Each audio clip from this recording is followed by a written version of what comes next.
Salam dostlar, bugün sizə Cloud-u necə Meta-ya inteqrasiya eləmək və yaxud Meta-nı necə Cloud-a inteqrasiya eləmək olar, onu göstərəcəm. Deməli, öncəliklə təbii ki, daxil olursunuz Cloud-a.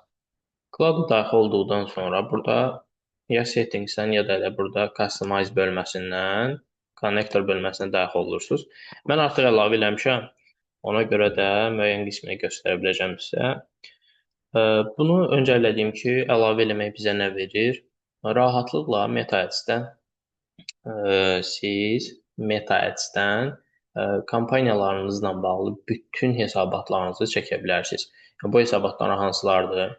Reklam xərcləriniz, reklam performansınız, nə bilim 6 ay əvvəlki kampaniyanız barədə məlumat, 6 ay əvvəl kampaniyanın, məsələn, keçən ayın müqayisəsini, hansı reklam məqsədinin daha sizə yararlı ola biləcəyinin hamısını demək olar bir növ konsultant kimi Cloud-dan əldə edirsiniz.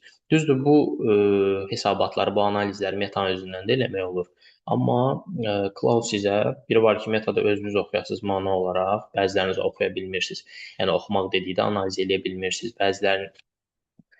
Bəzi nüanslar gözdən qaçır, amma bu Meta dip formada sizin reklam hesabınıza daxil olaraq sizin hesablarınızı analiz edir, amma bir dənə şərti var ki, reklam hesabınız aktiv olmalıdır.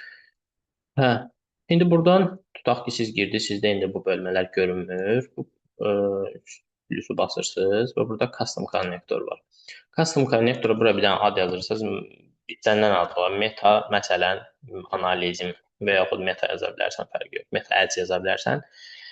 Və bura gəlib MCP-ni bura bax əlavə edirsən bu şəkildə. Əsas bax burada məsələ budur. Bu MCP-ni bura əlavə eləyirsən.